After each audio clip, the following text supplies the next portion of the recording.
Kalau dibilang pelecehan tersebut adalah dilakukan Brigadir Joshua ke Putri Chandrawati, aku 99% tidak percaya.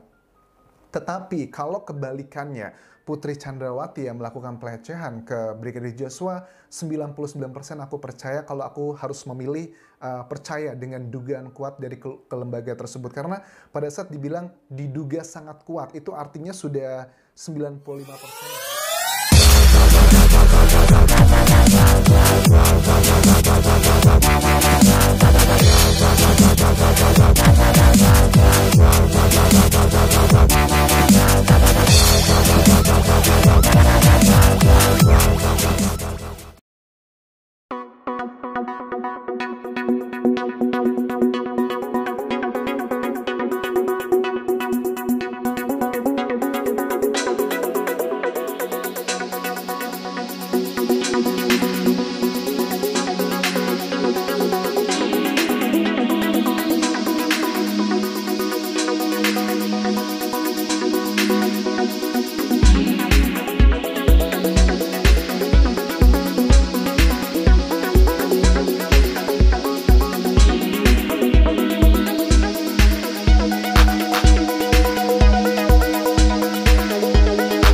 Analisa mengejutkan terbaru diungkapkan seorang YouTuber Anjas Asmara di Thailand. Analisa tersebut diungkapkan Anjas Asmara setelah mengkaji berdasarkan teori kekuasaan. Anjas Asmara yang adalah juga seorang dosen mengatakan bahwa bukanlah Brigadir Joshua yang melecehkan Putri Chandrawati. Namun jelas Anjas, justru sebaliknya PC yang melakukan pelecehan terhadap Brigadir J. Juga dari beberapa pemberitaan media yang mendeskripsikan bahwa Brigadir J disebut menjilat majikannya itu. Anjas tidak ingin membeberkan secara terperinci dalam BAP tersebut, namun ia dengan tegas membantah rekomendasi Komnas HAM dan Komnas Perempuan yang menyebutkan Brigadir J melecehkan Putri Chandrawati. Yang aku dapat dari Komnas HAM dan juga Komnas Perempuan yang menyampaikan di media massa rekomendasi yang sangat mencederai logika berpikir aku pribadi aja. Kenapa? Kedua lembaga tersebut merekomendasikan ke penyidik bahwa diduga kuat telah terjadi perkosaan atau pelecehan yang dilakukan Brigadir Joshua ke Putri Chandrawati di Magelang. Mereka secara aturan, secara tertulis itu mereka bermain aman. Bocoran BAP bahwa dari sumber istimewa itu dia yakin adanya perselingkuhan antara Brigadir J dan juga Putri Chandrawati. Well, I know kalian punya opini masing-masing, banyak yang tidak. Jangan lupa subscribe dan nyalakan loncengnya ya. Ini hanyalah masalah waktu pasti akan terbukti.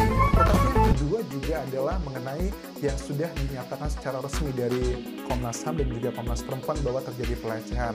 Kalau dibilang pelecehan tersebut adalah dilakukan Brigadir Joshua ke Putri Chandrawati, aku 99% tidak percaya.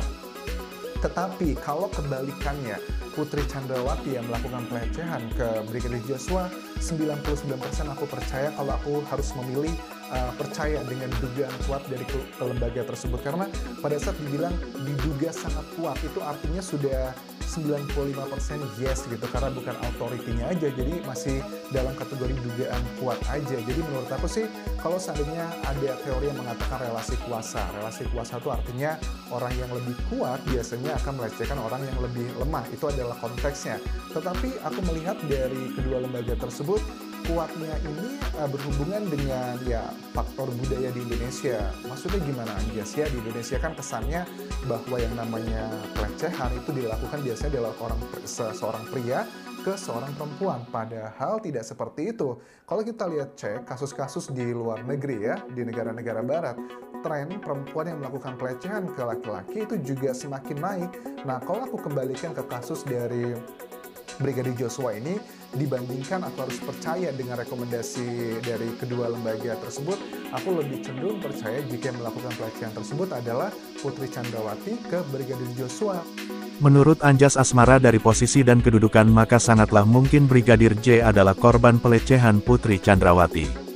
Anjas menerangkan bahwa kedua lembaga yang merekomendasi bahwa Brigadir J melecehkan PC kemungkinan hanya melihat dari posisi J sebagai seorang laki-laki, namun tak melihat dari teori kekuasaan.